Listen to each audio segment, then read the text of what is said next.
Discord login, Discord sign in for beginners. Hello everybody, welcome back to the channel. In this video we're going to learn how we can sign into Discord as a complete beginner, so make sure to watch the video till the end. If you want to sign into the Discord app, all you have to do is go ahead and then first of all just launch Discord. It's as simple as that.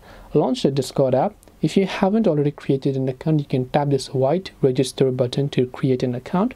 But if you already have an account, you can just tap on the login option. Then all you have to do here is to simply make sure to enter your email address and your password.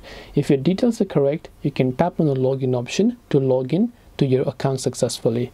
Or if you forgot your password, you can tap on the forgot your password option. If you also want to reset it, you'll receive a verification code on your email, which then you'll be able to use to reset these details right over here.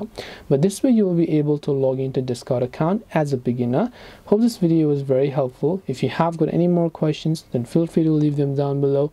Thank you for watching till the very end and see you soon in the next video.